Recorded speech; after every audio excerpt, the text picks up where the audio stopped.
mensaje del día de hoy es ¿cuáles son las señales de una familia que está llena del Espíritu Santo? Y creo que pueden venir varias ideas a nuestra mente cuando hablamos de lo que es el Espíritu Santo, de qué significa ser llenos del Espíritu Santo. Y si hiciéramos una encuesta en la ciudad, aquí en Cali, por ejemplo, de qué significa ser lleno del Espíritu Santo, y estoy seguro que encontraríamos múltiples respuestas de lo que significa estar llenos del Espíritu de Dios. Pero hoy vamos a ver específicamente qué nos enseña la palabra acerca de estar llenos de la tercera persona de la Trinidad, que es el Espíritu de Dios. Y vamos a estar estudiando en particular el capítulo 3 del versículo 18 al versículo 21. Colosenses 3 del 18 al 21. Hoy vamos a estar viendo las señales que identifican a una familia llena del Espíritu Santo, pero miremos un poco acerca de esta carta. Esta es una carta escrita por Pablo a una iglesia establecida en Colosas, y aquí Pablo nos está hablando de nuestra suficiencia en Cristo, como aquel que está en Cristo está completo, y aquel que no está en Cristo entonces le falta todo. Aquel que está en Jesucristo tiene todo lo que necesita, pero una persona que no tiene una relación con Cristo, una persona que no está en Cristo, entonces le falta todo. Nos presenta las características de aquellos que han nacido de nuevo. Si ustedes leen la carta con atención esta semana, van a poder encontrar características específicas que dan aquellos que han nacido de nuevo. ¿Quiénes son los que han nacido de nuevo? Son las personas que se han arrepentido de sus pecados, que han visto que sus faltas son muchas, pero como lo decía la canción, la gracia de Jesucristo es mayor. No solamente se han arrepentido de sus pecados, sino que han puesto su fe en Jesucristo. Consideran que Jesucristo es el único medio de salvación, que nosotros no tenemos nada que presentar a Dios, sino solamente nuestros pecados, y recibimos la salvación solamente por gracia. Y ahí en el libro de Colosenses dice que ellos que han nacido de nuevo tienen ciertas características, o más bien Pablo les da unas marcas, o les dice: esta es la manera como ahora ustedes que son de Cristo, que pertenecen a Cristo, que han nacido de nuevo, deben conducirse de cierta manera. Y miremos algunas de estas señales de aquellos que han nacido de nuevo. Miren el capítulo 1, versículo 10. Para que andéis como es digno del Señor, agradándole en todo. Ya que ustedes han nacido de nuevo, ya que ustedes son parte de la familia de Dios, entonces ¿cómo anda uno que es parte de la familia de Dios? Agradándole a Dios en todo. Ese es nuestro deseo, esa es nuestra oración, así es como nos conducimos, agradándole en todo. Y termina diciendo el versículo 10, dando fruto en toda buena obra. Alguien que ha nacido de nuevo es alguien que por naturaleza da buenas obras, buenos frutos. Es imposible que usted diga que usted conoció a Cristo en un momento de su existencia, pero su vida continuó igual. Es imposible. Cuando una persona nace de nuevo, es como se parte la historia de la humanidad, antes de Cristo y después de Cristo. Lo mismo tiene que suceder en su vida. Y por un momento pare en este momento y reflexione. ¿Hay un antes y un después de Cristo en su vida? Si la respuesta es no, o la respuesta es no estoy tan seguro, pues así mismo tampoco debería estar tan seguro de su salvación. Porque tiene que ser evidente la obra sobrenatural de Dios en su vida, una conversión, un cambio. ¿Recuerdan el testimonio de Pablo? Un perseguidor de la iglesia, alguien que mataba a cristianos, pero en un momento hubo un alto en el camino, Dios lo llamó, Dios lo salvó y nació de nuevo. Y una vez que nació de nuevo, ese es otro Pablo. Un Pablo que tenía un contexto de toda su vida, lo que había vivido, un Pablo con ciertas características propias, porque no es que cuando nacemos de nuevo cambia la manera en que Dios nos hizo, pero es un Pablo que ahora tiene nuevas motivaciones, es un Pablo que ahora desea la palabra, es un Pablo que ahora ama la iglesia. Eso mismo tiene que pasar en la vida de todo cristiano. Así que si usted no tiene un antes y un después de Cristo, hoy es un día para detenerse, porque es posible que hoy pueda ser su día antes y después de Cristo. Hoy puede ser el día de su nuevo nacimiento. Pero ¿cómo más Pablo dice que andan aquellos que han nacido de nuevo? Miren el versículo 13.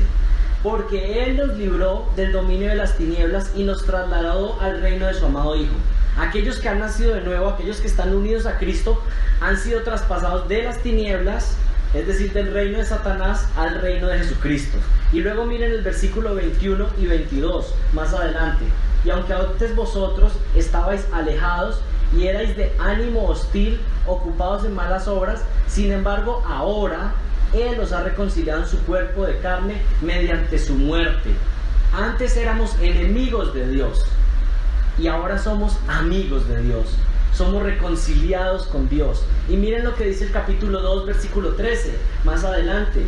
Dice, y cuando estabais muertos en vuestros delitos y en la incircuncisión de vuestra carne, ¿qué hizo Él? Nos dio vida. Antes estábamos muertos y ahora estamos vivos. Ahora estamos vivos para Cristo. Él nos dio vida juntamente con Él, habiéndonos perdonado todos nuestros delitos. Y miren lo que dice el capítulo 3, versículo 1 y 2. Si habéis pues resucitado con Cristo, buscad las cosas de arriba, donde Cristo está sentado a la diestra de Dios. Otra característica de alguien que dice que ha nacido de nuevo es que su vida no está centrada principalmente en las cosas de este mundo. Y eso tal vez es una de las características más fácil para nosotros mismos identificar si estamos en Cristo o no. ¿Qué es lo que lo mueve a usted? ¿Las cosas de este mundo o las cosas de arriba? Y cuando digo las cosas de arriba, no quiero decir que usted es como alguien que tal vez brilla y a veces como que le ven una aureola y dicen, esta persona se ve tan santa. No, pero sí es alguien que tiene una motivación y su expectativa está puesta principalmente en lo que viene en la eternidad, en el cielo. Y todo lo que hace en esta tierra lo hace de una manera pensando en que tiene implicaciones eternas. Lo que hace, cómo vive hoy, cómo vive en su familia, cómo vive en su trabajo, lo hace de una manera que su mirada está puesta en las cosas de arriba y no en las cosas de esta tierra. Esa es otra marca. Y pasemos más adelante al versículo 9. Miren lo que dice el versículo 9 y 10. No mintáis los unos a los otros. Alguien que ha nacido de nuevo desecha la mentira completamente, puesto que habéis desechado al viejo hombre con sus malos hábitos. Aquel que ha nacido de nuevo, aquel que es una nueva criatura, reconoce que tiene un viejo hombre todavía y que todavía está ahí como si lo dijéramos en términos coloquiales. Ese viejo hombre todavía a veces quiere sacar la garra, ¿no? Y ahí es donde todos nos sentimos identificados. Aún Pablo, el gran apóstol, dice, a veces quiero hacer lo bueno, pero no lo hago. Y todos nos sentimos identificados. Y ahí sucede cuando pecamos, que hay un viejo hombre, aún hay unos residuos de esa antigua vida, pero ya no somos lo mismo que antes. Ya no somos lo mismo que antes. Y es en este contexto, en el libro de Colosenses, y especialmente en Colosenses y en Efesios, que hay otra marca que caracteriza a aquellos que han nacido de nuevo. Todos los que han nacido de nuevo, todos los que son verdaderos cristianos, tienen el Espíritu Santo morando dentro de sí. Y esa es una marca crucial de toda persona que ha nacido de nuevo.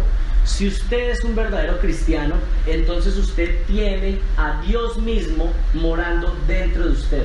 El Espíritu Santo mora dentro de nosotros. Nos convertimos en templo de Dios. No existe ni un solo cristiano verdadero que no tenga el Espíritu Santo dentro de sí. Si usted no tiene al Espíritu Santo dentro de sí, entonces no es cristiano. No es una opción. Algunas iglesias, algunos lugares enseñan erróneamente, equivocadamente, como que hay categorías. Hay unos cristianos que sí un día recibieron a Cristo, pero como que no tienen el poder del Espíritu Santo, ¿cierto? Pero eso no es verdad. Todo cristiano tiene al Espíritu Santo. ¿Y qué es la obra o cuál es la obra del Espíritu Santo? Y aquí es donde la pregunta crucial. La obra del Espíritu Santo, principalmente en nuestras vidas, no es llenarnos de emociones o de cosas que tal vez nos pueden hacer exaltar o llorar. Hay personas que a veces sienten como que lloré con una canción, entonces ahí fue que estuvo el Espíritu Santo, ¿cierto? La obra del Espíritu Santo la podemos identificar aún de su mismo nombre. ¿Qué hace el Espíritu Santo? Santificar a su pueblo. ¿Quiere saber usted si el Espíritu Santo está obrando en usted? ¿Quiere saber si usted es una persona que camina en el Espíritu? ¿Quiere saber usted si usted es una persona que está llena del Espíritu Santo? La única manera de evaluar eso es ver si usted está caminando y creciendo en santidad. Si el Espíritu Santo está haciendo una obra en usted. Una iglesia, una familia o un individuo lleno del Espíritu Santo es una familia, una iglesia o un individuo que está creciendo en santidad. Esa es la obra del Espíritu Santo. Que nosotros abundemos en el fruto del Espíritu. ¿Usted quiere saber si está lleno del Espíritu Santo? Analice los frutos del Espíritu Santo y mire si están creciendo, si usted está dando evidencia de eso. ¿Hay más gozo en su vida? ¿Hay más paz? ¿Hay más paciencia? ¿Hay más benignidad? ¿Hay más templanza? ¿Hay más dominio propio? ¿O todas esas son características en las cuales usted cada año decrece? Si ese es el caso, hay que preguntarse y hacerse un alto en el camino y no simplemente hablar de una fe efímera o que puede ser como esotérica, como algo, yo tengo fe en algo. No, las obras que producen los cristianos son una evidencia para nosotros mismos de que Dios está haciendo algo en nosotros.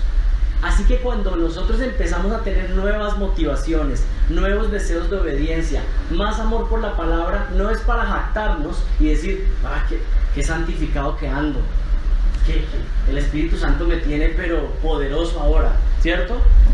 Es más bien una muestra de decir, gracias Señor, porque antes con este mismo tipo de situación yo reaccionaba diferente, pero tú estás obrando poquito a poco en mi vida.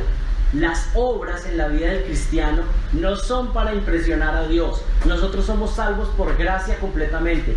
Las obras en la vida del cristiano son en gran medida para el mismo creyente darse cuenta que el Espíritu Santo está haciendo algo en nuestra vida. Y nos sorprendemos y decimos, Él está haciendo algo porque yo no era así.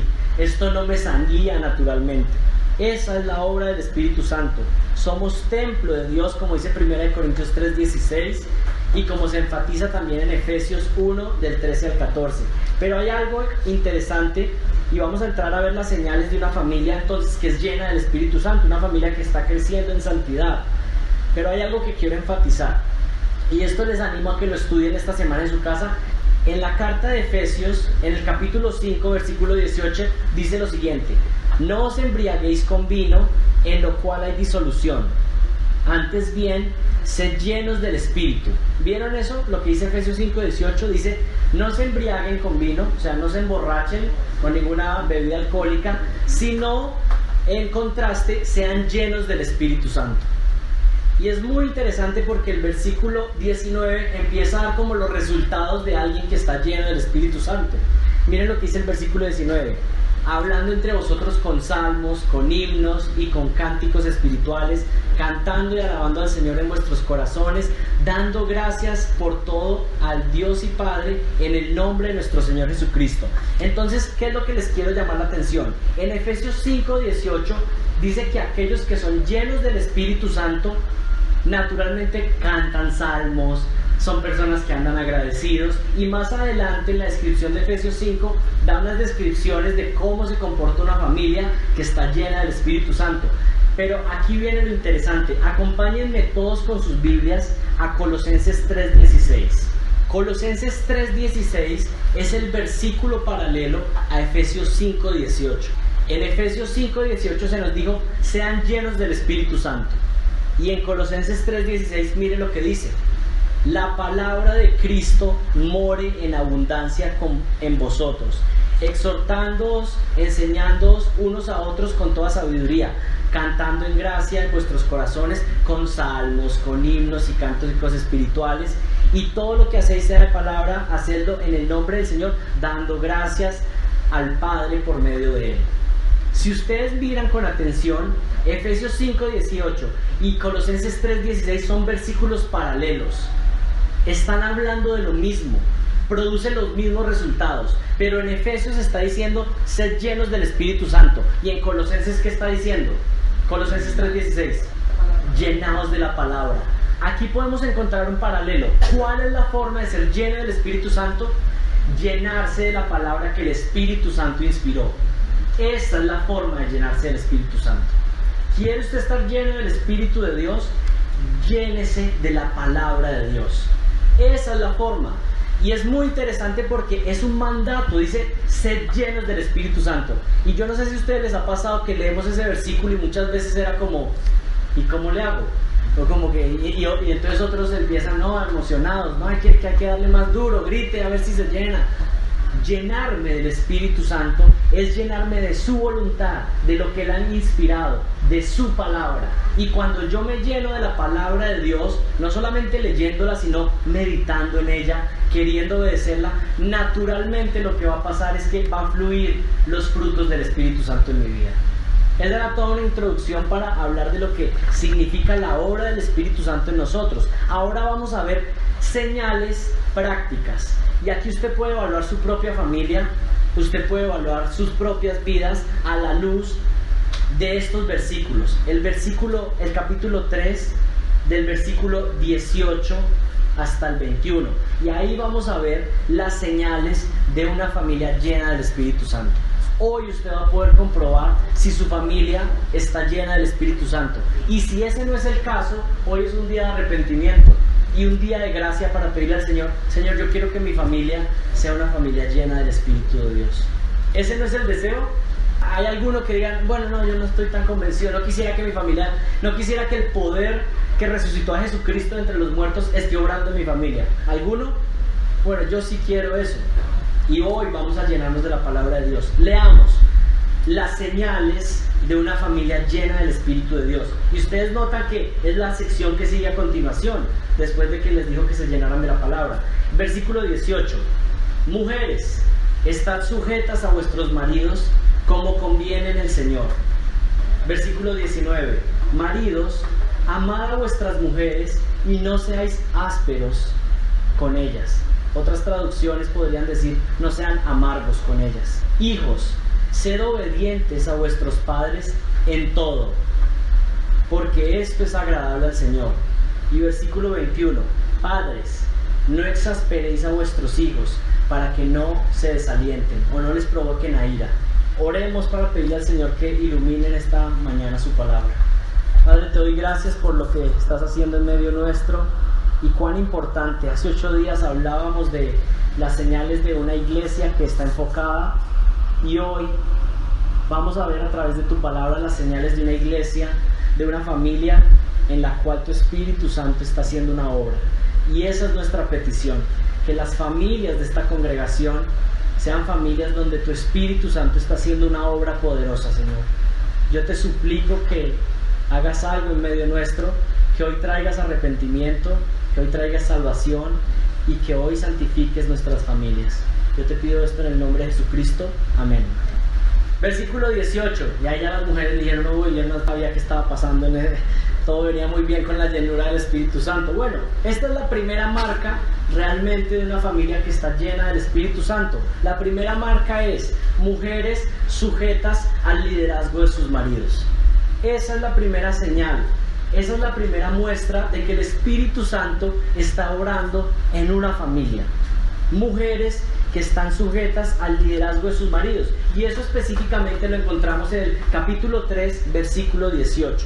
Mujeres, estad sujetas a vuestros maridos. ¿Y cómo termina el versículo? Como conviene en el Señor. Como conviene en el Señor. La primera instrucción entonces aquí está dirigida a las mujeres. Aquí Dios manda a toda mujer casada que esté sujeta a su propio marido, ¿cierto? Cuando dice mujeres están sujetas a vuestros maridos, por supuesto no está diciendo que hay una mujer que tiene varios maridos, porque la palabra está en plural. Lo que está diciendo es que cada mujer esté sujeta a su propio marido, como conviene en el Señor. Estad sujetas, miremos esa primera palabra, esa primera instrucción que está ahí. Mujeres, estad sujetas. Y esa palabra en el original es una sola palabra, pero nosotros en español la encontramos estad sujetas. Tiene dos características particulares. Número 1, es un imperativo. ¿Y qué significa que sea un imperativo? Significa que es un mandamiento de parte de Dios. Que la mujer esté sujeta a su marido no es algo que sea opcional. Nos dice en primer lugar que esta no es una recomendación. Esto no es algo que tal vez puedo tomar o no tomar. No es algo que puedo decidir si lo acato o no lo acato, sino que es está en modo imperativo y habla de un mandamiento de parte de Dios. Si lo pusiéramos en palabras sencillas, le está diciendo: mujeres, sujétense a sus maridos porque es un mandamiento de parte de Dios. Pero además esta palabra no solamente es un imperativo, sino que tiene algo muy particular, está en tiempo presente.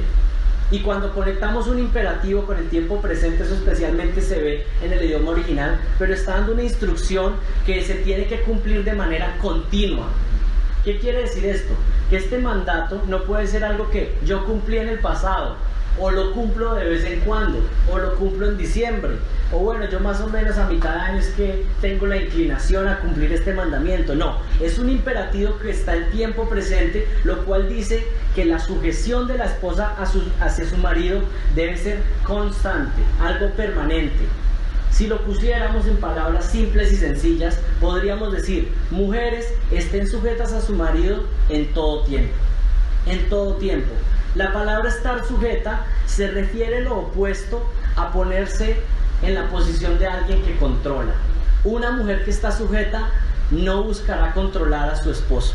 Una mujer que quiere obedecer este mandamiento buscará de manera activa cómo no controlar a su esposo, porque desea glorificar a Dios principalmente. Mujeres, estad sujetas a vuestros maridos en todo tiempo. De manera explícita o implícita, una esposa que está llena del Espíritu Santo, que ama la palabra de Dios, va a buscar cómo no manipular a su esposo y no buscará maneras. Estoy agradecido con Dios que podamos hablar esto poniendo la base como iglesia. Este es un tema, yo he escuchado que a veces en congregaciones hablan de esto y es como, esta es la prédica de la risa o del chiste, ¿cierto? O la mujer como que, van a hablar de la sujeción, y es como que fuera algo como lo chistoso, o como que tratamos de disimular la desobediencia por medio de algo que nos causa risa o humor. Pero realmente, si lo miramos, Pablo está hablando de algo muy serio. Y si ustedes miran sus propios hogares y miran su vida, hermanas, ustedes saben que es algo serio que deben tratar. ¿Por qué lo digo? Porque si Dios lo está mandando de manera clara, es porque sabe que hay una necesidad de su pueblo de prestar atención en esta área. Así que nosotros debemos prestar atención a lo que el Señor está diciendo. Las mujeres llenas del Espíritu Santo serán mujeres que se caracterizan por la sumisión y la sujeción voluntaria a sus maridos. Pero ¿cómo termina el versículo 18? Miren, mujeres, están sujetas a vuestros maridos. ¿Y cómo termina el versículo? Como conviene en el Señor. ¿Cómo conviene en el Señor? ¿Qué significa esta frase? Esta frase significa que Dios se agrada de esta actitud. Dios se agrada de una mujer llena del Espíritu Santo que muestra sujeción a su esposo. Dios es glorificado, Dios es exaltado cuando en una familia la mujer actúa de manera humilde sujetándose al liderazgo de su marido. Pero analicemos esta expresión en más detalle. ¿Cómo conviene? ¿Qué significa como conviene? Significa lo que es adecuado, lo que es correcto, lo que encaja perfectamente. Miren el versículo 18. Mujeres, están sujetas a vuestros maridos como conviene en el Señor. Lo que está diciendo aquí, si lo pusiéramos en términos más simples, es: si usted dice que está en el Señor, actúe como conviene. Es decir, si no actúa de esta manera, está actuando de una manera que no encaja, que no conviene, que no encaja con estar en el Señor. Una mujer que dice que está en el Señor, que el Espíritu Santo está haciendo una obra en ella, entonces debe estar creciendo en esta área. De lo contrario, no encaja, no es agradable, no tiene coherencia con lo que dice que es. Y nosotros estamos acostumbrados a vivir vidas a veces incoherentes, muchas veces, que decimos algo pero actuamos de otra manera. Pero el que dice que está en Cristo tiene que vivir según sus mandatos, y este es el mandato hacia las mujeres en este caso. Luego encontramos en el Señor, cómo es conveniente vivir en el Señor, cómo es conveniente para aquellas mujeres que dicen estar en Cristo. Esa es la manera adecuada. El mandamiento es sencillo de entender, ¿cierto? Pero difícil de aplicar. Dios está diciendo a toda mujer casada que se sujete voluntariamente al liderazgo de su esposo. Pero aquí quiero hacer algunas claridades también. La sujeción bíblica no es sinónimo de esclavitud. Aquí más bien muestra un corazón humilde que se dispone a seguir con gozo la autoridad que Dios ha establecido en el hogar. Podríamos pensar más bien en la idea de un equipo. Es un equipo donde hay un líder, hay alguien que está diciendo hacia dónde vamos y esa persona está para apoyar ese liderazgo. Les pongo un ejemplo que se viene a mi mente. Cuando nos fuimos a vivir a Estados Unidos hace 6 años, yo me acuerdo que desde que yo llegué, yo me sentía culpable por todo con la policía. Yo veía una patrulla de policía y decía como, no, nos van a detener por lo que sea, porque uno se siente que va muy rápido, que va muy lento, que bajó la ventana, que no bajó la ventana. Y tenía como esa tensión. Y empecé a manejar más lento. Cuando llegábamos a un parqueadero, le preguntaba a Juli, ¿dónde nos parqueamos? Entonces Juli me decía, no, pues no sé, aquí, acá. Hasta pasaron 2 semanas y yo estaba así con la manejada y otra vez en un centro comercial llegamos y le digo, Juli, ¿dónde nos parqueamos? Juli después en la casa, ella que es una mujer de Dios, esperó en el momento, pero llegamos a casa y me dijo, amor, a mí realmente no me importa dónde nos parqueamos. Tú di dónde nos parqueamos, tú di lo que vamos a hacer y yo estoy bien así. Fue un pequeño detalle, pero me mostró que por una situación externa yo estaba dejando de liderar a mi familia y Julia había estado acostumbrada desde que éramos novios a que yo le iba a decir esto es lo que vamos a hacer y ahora nos vamos a ir a vivir a Estados Unidos y ahora que estábamos acá otra vez nos vamos a ir a vivir a Colombia otra vez y ella siempre ha preferido eso, apoyar el liderazgo en la casa, pero por una fracción de tiempo yo estaba hasta consultándole si me parqueaba en este huequito o en el otro huequito y Juli dijo no me gusta. Y Dios lo usó como un instrumento para recordarme que yo estaba para dar dirección a mi hogar. En un ejemplo pequeño, pero las mujeres están diseñadas para hacer esa ayuda idónea y se gozan cuando hay un liderazgo piadoso, cuando hay un liderazgo que es amoroso, que es generoso y que dice esto es lo que vamos a hacer. Así que no es esclavitud, es más bien alguien que se sujeta en un equipo. Y hay otra cosa importante, todos tenemos que estar sujetos a alguien, todos estamos sujetos a alguien. Usted si trabaja en un empleo está sujeto a su jefe, hombre o mujer. Todos estamos sujetos en un sentido al gobierno, todos estamos sujetos a alguien. Y es importante que la familia empiece a crear la instrucción de la sujeción a la autoridad, porque esta sociedad está creciendo sin autoridad y crecen jóvenes sin autoridad. Algo que usted tiene que enseñar a sus hijos es que siempre vas a estar en autoridad. Aun si su hijo llegara a ser el presidente de la república, siempre va a estar bajo autoridad. ¿Por qué? Porque Dios siempre va a estar sobre él. Así que cuando le enseñamos a nuestros hijos, y una mamá no se da cuenta de eso, pero la insurrección a la autoridad en casa le está enseñando a sus hijos que esa es la manera de actuar, no sujetándose a las autoridades.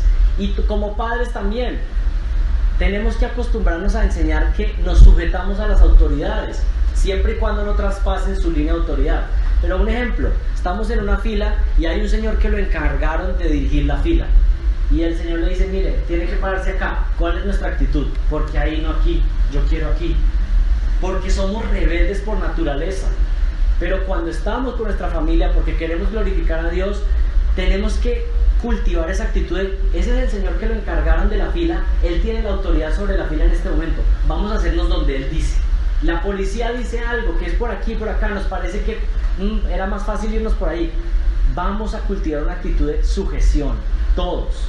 En este caso estamos hablando de la esposa, pero esto se enfatiza también en Efesios capítulo 5. Acompáñenme a Efesios capítulo 5. Efesios 5, 21, versículo 22. Las mujeres estén sometidas a sus propios maridos como al Señor, porque el marido es cabeza de la mujer, así como Cristo es cabeza de la iglesia, siendo él mismo el salvador de su cuerpo. Y también acompáñenme con sus Biblias a Primera de Pedro capítulo 3. Aquí está hablando de algo similar, pero con algo particular.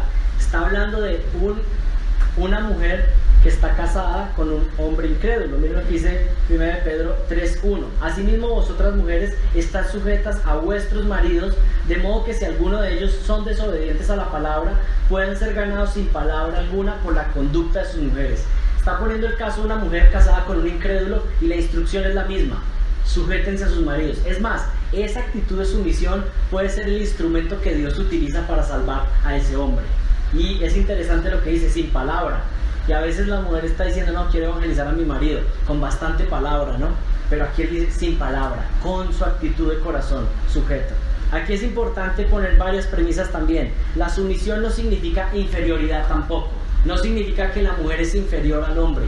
En Génesis se enseña que Dios creó al hombre a imagen y semejanza de Dios. Y los dos somos portadores de la imagen de Dios. La mujer no es inferior al hombre. La mujer tiene las mismas capacidades intelectuales. La mujer puede tener fuerza física, depende, ¿no? A veces yo me encuentro con niñas del mismo tamaño de Santi, son más fuertes que Santi. Me imagino espero que cambie en el futuro. Pero en cuanto a esencia, delante de Dios, no hay uno que es más valioso que el otro. Simplemente son roles que Dios ha establecido. La mujer es creada a la imagen de Dios al igual que el hombre. Y estas dos premisas de que la mujer no es inferior y de que la mujer es creada a la imagen de Dios nos cuidan de otro pecado, y es el abuso del hombre hacia la mujer. Ese ha sido también un pecado terrible, y es hombres abusivos hacia las mujeres. Hombres abusivos en la manera en que les tratan con las palabras, hombres abusivos aún de manera física, o de la manera en que tratan en sus relaciones a sus esposas. Y eso es pecado, y es un pecado despreciable y que se debe combatir. Y lo he repetido muchas veces en los que ya me conocen con más tiempo. Esta iglesia donde vamos a enfatizar los roles entre el hombre y la mujer, esta tiene que ser una iglesia donde los hombres somos sumamente respetuosos con las mujeres. No podemos dar ni la más mínima señal de que estamos tratando mal a nuestras esposas, a las hermanas. Tenemos que tratar con respeto, con delicadeza, con cuidado, como un vaso más frágil, como dice la Escritura. Porque si este mandamiento se va a convertir en algo pecaminoso, como tendemos a hacerlo los hombres y las mujeres, tomar las cosas de Dios y convertirlas en algo malo, pues estaríamos cometiendo un pecado peor. ¿Qué significa sujetarse? Sujetarse es tener una actitud humilde y es confiar en Dios y permitir que su esposo pueda desarrollar el rol de líder en el hogar. Noten algo, ahí en Colosenses 3, dice: mujeres, están sujetas a vuestros maridos. Y miren lo que dice el versículo 22, dice: siervos, obedeced en todo a vuestros amos. Y en el versículo 20 dice: hijos, sed obedientes a vuestros padres. Es muy interesante porque cuando habla de los siervos y habla de los niños, les dice obedecer, pero no es lo que le dice a la mujer. La mujer dice esté sujeta, pero no pone la misma categoría de que como si fuera una niña. Y algunos han pensado eso, que si la esposa tiene que estar sujeta, entonces es como que está tratando con otra hija en la casa. Ese no es el caso. Algunas maneras prácticas. Una mujer que quiere estar sujeta a su marido jamás se burlará en público de él de manera ofensiva. Y digo en público porque Juli me hace muchos chistes, pero en privado, ¿cierto? Algo entre nosotros. Pero no hace que su esposo quede en ridículo en público. Número 2, buscará oportunidades para que él lidere. Y aquí veo algo muy especial. Cuando hay una conversación y están los dos, ¿qué es lo que pasa muchas veces? Empieza la esposa a hablar, ¿no? Y dele. Y uno, bueno, ¿y tú qué piensas? Y la esposa, no, él piensa esto. Y entonces al rato uno otra vez, no, pero ahora vamos a escuchar el que piensa. Sí, es que él también ya me dijo que pensaba de eso. La esposa que quiere estar sujeta realmente no solamente tiene la actitud de sujeción, sino que ella ayuda a que su esposo tome el liderazgo. Intencionalmente dice: yo no sé qué hacer en esto, toma tú la decisión. Y una esposa que está sujeta es una esposa que va a preferir que la decisión que tomó su marido sea la que Dios respalde antes que sus propias ideas. Un ejemplo, ella piensa, bueno, esta decisión no es la más sabia, y le dice: mira, porque una mujer, claro que puede hablar con su esposo y decirle: no creo que sea lo más sabio, pero tú decides. Pero ¿cuál es la actitud de una mujer sujeta? Va a estar orando para que Dios respalde la decisión que tomó su esposo. No va a ser como: estoy esperando que salga mal para poderle decir: te lo dije. Esa no es la actitud correcta. Una actitud correcta va a ser: Señor, por favor, respalde esa decisión. No creo que sea la más sabia, pero respalda la decisión que tomó mi esposo. Preguntará y consultará las decisiones que toma. Una mujer sujeta a la autoridad en el hogar es una mujer sujeta a Dios. Y esta es la primera marca de una familia que está llena del Espíritu Santo. La segunda marca: hombres amorosos con sus esposas. Miren lo que dice el versículo 19, Colosenses 3:19. Maridos, amad a vuestras mujeres y no seáis ásperos con ellas. Aquí Pablo está enfatizando que cada hombre ame a su propia mujer. El esposo está llamado a amar radicalmente a su esposa. Y Pablo usa la misma construcción gramatical que ya vimos con la instrucción de las mujeres. Es un imperativo y está en presente, lo cual quiere decir que el hombre tiene que amar obligatoriamente a su esposa y lo tiene que hacer de una manera constante. Esto significa que no podemos seguir diciendo, no, es que yo fui muy buen novio. Y a muchos les pasa, ¿no? Era tan detallista, algunos ven las fotos como que ¿qué le pasó? Se cambió. No, más bien ese amor debería ir creciendo cada vez más. El amor realmente significa no ser egoísta. Y aquí quiero hacer un alto el camino. Ya hablamos con las hermanas, ahora vamos a hablar con los hermanos y aquí ya me incluyo. Nosotros como hombres tenemos una tendencia a ser egoístas. Nos encanta que nos sirvan, pero no nos gusta tanto servir. Y aquí tenemos que parar y arrepentirnos. Pedir perdón delante de Dios y decir, Señor, que muchas veces he actuado de una manera egoísta. He actuado de una manera centrada en mí mismo y no he mostrado realmente el amor que debería hacia mi esposa. En vez de poner nuestros intereses primero, un hombre que está lleno del Espíritu Santo pone los intereses de su esposa primero. Tenemos un problema grande en nuestro corazón y es que nos encanta que nos sirvan, pero nosotros no servir tanto a nuestras esposas. Y tenemos que arrepentirnos y cambiar en esto. Debemos arrepentirnos, debemos amarlas y amarlas en todo tiempo. Y hombres, piensen en este momento y que el Espíritu Santo pueda empezar a hacer una obra en nosotros y pensar de qué manera práctica yo puedo amar mejor a mi esposa. Efesios dice en el versículo 25, maridos, amad a vuestras mujeres, pero nos dice cómo. ¿Cómo debe amar el marido a su esposa? Como Cristo amó a la iglesia y se dio a sí mismo por ella, para santificarla, habiéndola purificado por el lavamiento del agua con la palabra. ¿Cómo es que el hombre debe amar a su esposa? De la misma manera en que Cristo ama a la iglesia. Y podríamos pensar esto en 4 formas prácticas. Hay muchísimas. Cada versículo de estos podría ser una serie de sermones, pero estamos viéndolo todo compacto hoy. Pero pensemos maneras prácticas. Número 1.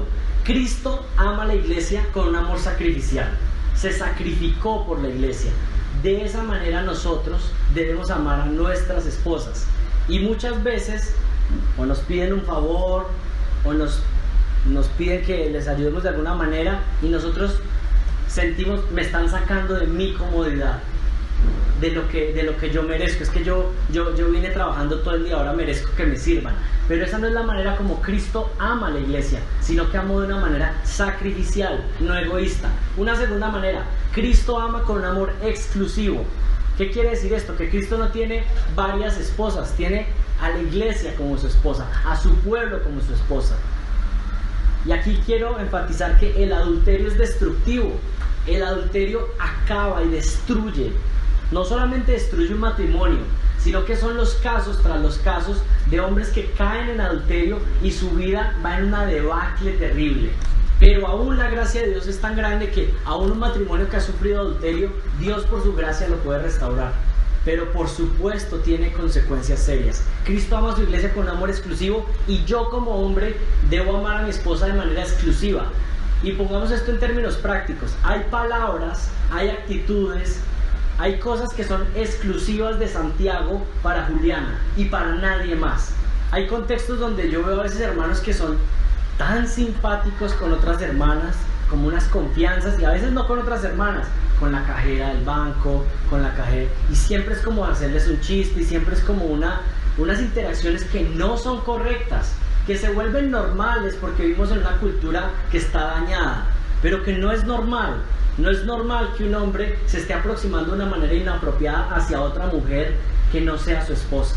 Cristo ama de manera exclusiva a su iglesia y hay ciertas cosas que Cristo hace solamente para su iglesia y para nadie más, y lo mismo nosotros debemos hacer con nuestras esposas. ¿O es usted aquel que diría, bueno, no hay ninguna diferencia en cómo este hermano trata a su esposa a cómo trata al resto de las hermanas? Qué triste que eso sea lo que se pueda decir de usted como esposo. Tercero, Cristo ama con un amor que purifica. Y aquí podemos decirlo primero como un ejemplo. El esposo tiene que ser un ejemplo de piedad para su esposa. Si su esposa jamás lo ve orando en la casa, su esposa jamás lo ve leyendo la Biblia, Pues esa es la motivación, esa es la manera en cómo usted le está guiando a crecer en los caminos de Dios. Un esposo que ama a su esposa la purifica por medio del ejemplo y por medio de la oración. Un esposo que ama a su esposa ora todos los días por ella, para que cada día más se parezca más a Jesucristo. Y cuarto, Cristo ama con un amor que provee. Y esto es bien hermoso. En el libro de Juan, en el Evangelio de Juan, hay una característica que resalta de Dios, y es que Dios es un Dios generoso que da.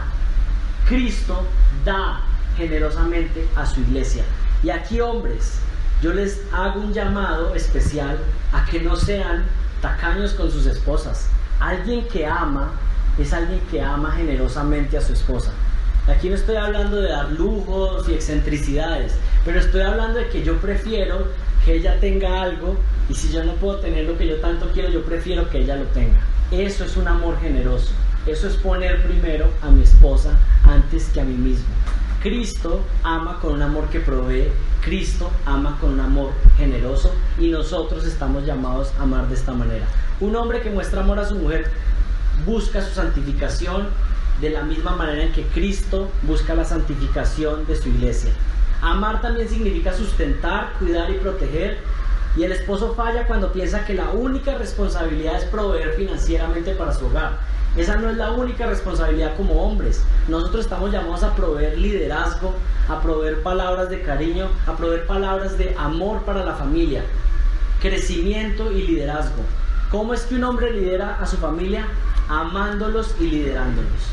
¿Y cómo termina el versículo? Maridos, amad a vuestras mujeres y no seáis ásperos con ellas. Aquí está poniendo el mandamiento en manera negativa. La palabra áspero significa no actúes de una manera amargada con tu esposa. Y qué interesante el mandamiento. Esa palabra que aparece ahí, ásperos o ácida, viene de una raíz de algo que tiene un sabor amargo. Y hay maridos, hay esposos que con sus esposas parecen como si fueran un limón, ¿cierto? Amargos, ácidos, y a veces hasta están contentos con todo el mundo, pero con la esposa es con quien más amargados están. Es una muestra de que el Espíritu Santo no está obrando en esa persona, o esa persona está tan concentrada en su pecado, en su carne, que no está dando lugar a la obra del Espíritu de Dios. O la otra opción, que también es muy factible, es que ni siquiera hay Espíritu Santo en esa vida. Y la Biblia es tan sabia, dice: hombres, no sean ásperos con sus esposas, porque saben que podemos tener la tendencia, con el estrés, con el trabajo, con que tengo muchas ocupaciones, con que estoy cansado, entonces creo que tengo una licencia, y Satanás está bien listo para tentarnos, cuando hay cansancio, cuando hay debilidad, para decir: no, es que tú tienes licencia para hablarle de esta manera a tu esposa hoy, porque es que mira todo lo que pasaste. Pero Dios dice: maridos, no sean ásperos con sus esposas. Trátenlas de manera delicada, no sean amargos con ellas. No podemos tratar con dureza a nuestras esposas, con una actitud constante de estar enojados, de ser impacientes, de reclamar con enojo. Pablo ha dado la instrucción a las mujeres de sujetarse. Ahora le dice a los hombres: no abusen de esa autoridad. Tercera señal de una familia que está llena del Espíritu Santo: hijos obedientes a sus padres. Miren el versículo 20. Hijos, sed obedientes a vuestros padres. ¿En qué? En todo, porque esto es agradable al Señor. Los primeros versículos hablan de la relación entre esposo y esposa, y el versículo 20 y 21 habla de las relaciones entre padres e hijos. Y aquí hay que hacer la primera claridad. Aquí estamos hablando, y la Biblia tiene la intención de hablar de hijos que aún están bajo la autoridad de sus padres, ¿cierto? Aquí no está hablando de un hombre de 30 años, de 40 años, y que la mamá todavía quiere darle instrucciones. Y entonces, si viene una mamá con este versículo: mire, pero la Biblia dice que hijos obedecen todo. No. Una vez que el hijo se casó, se separó en un sentido de su madre, y es algo que duele.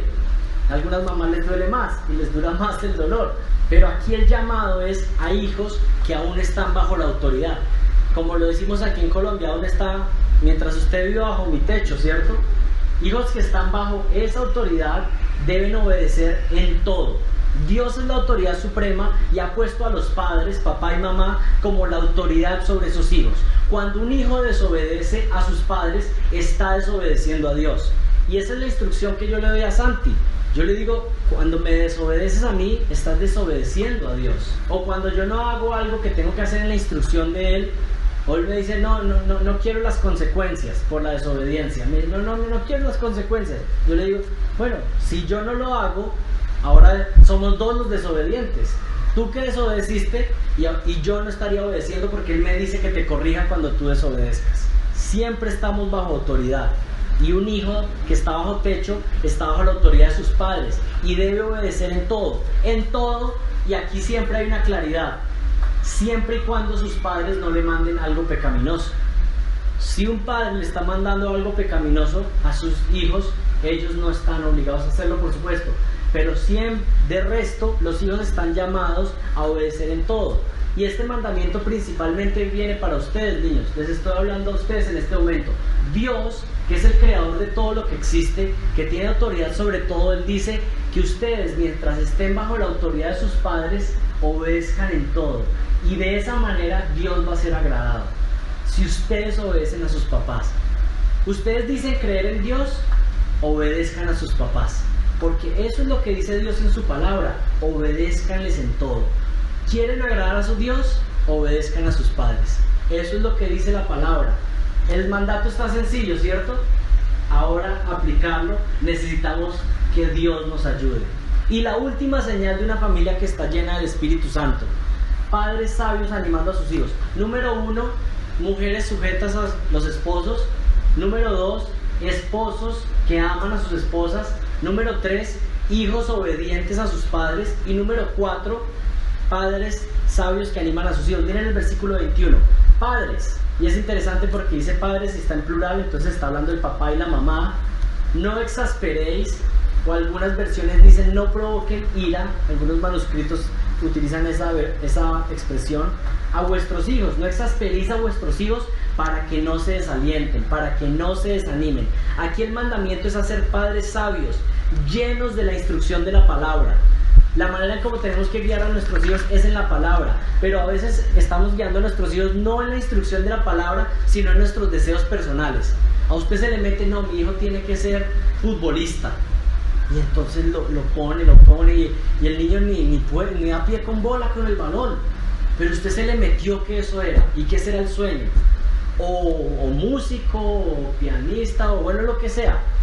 Obviamente los papás tienen que motivar todo eso en los hijos, y ahí uno va viendo qué es lo que el Señor quiere con ellos.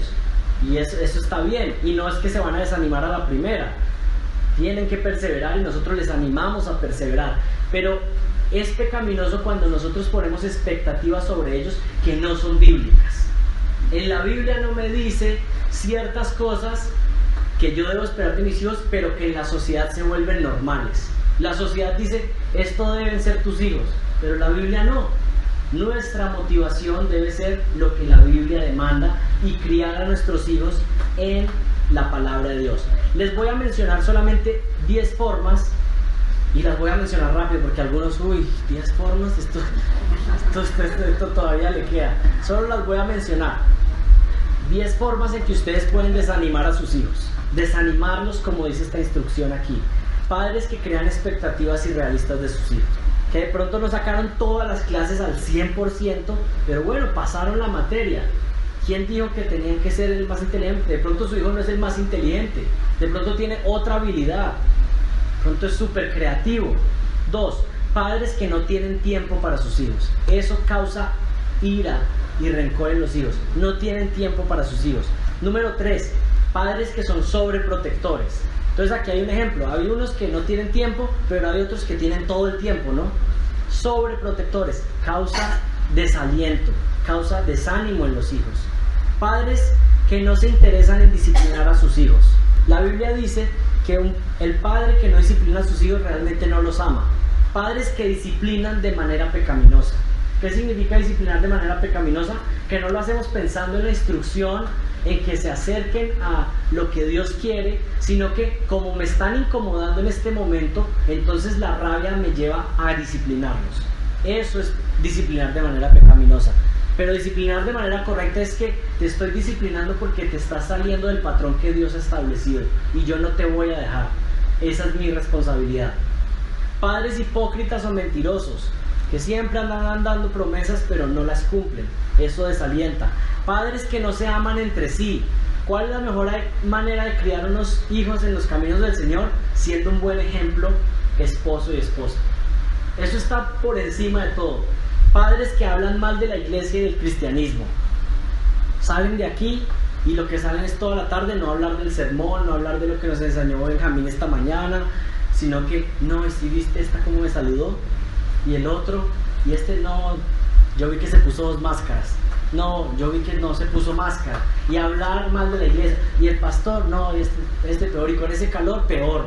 Y luego cuando los niños llegan a la adolescencia, detestan la iglesia y se van, y los papás preguntan, ¿y por qué? Tan raro que siempre estuvo en la iglesia. Claro, siempre estuvo en la iglesia, pero usted lleva 15 años diciéndole que lo que pasa ahí es pura hipocresía, es todo mentira. Y fue usted quien fue construyendo un camino para que ellos mismos después quieran salir corriendo de la iglesia. Esos son padres que desalientan a sus hijos. Padres que hacen comparaciones desagradables de sus hijos. Si, ay, es que su primito siempre es más juicioso. Es que mire que su primito sí lee libros y usted no. Comparaciones desagradables. Padres que aman más las cosas de este mundo que el reino de los cielos. Un padre comprometido con la santidad reconocerá que cada palabra que dirige a sus hijos es para la edificación. Esas son las 10 formas en cómo nosotros como padres podríamos desanimar a nuestros hijos. ¿Creen que cumplimos perfectamente? Bueno, ese es el punto del pasaje. Que no hay una esposa que se sujeta perfectamente a Cristo. Que no hay un esposo que ama perfectamente a su esposa, que no hay ningún hijo que obedece siempre, que no hay ningún papá que siempre anima perfectamente a sus hijos. Ese es el punto. La ley de Dios está para mostrarnos y decirnos, este es el espejo y a mí me falta demasiado. A veces pensamos la Biblia de manera moralista, ¿no? Esto es lo que hay que hacer para ser un buen cristiano, pero realmente el punto de estos pasajes es, a mí me falta.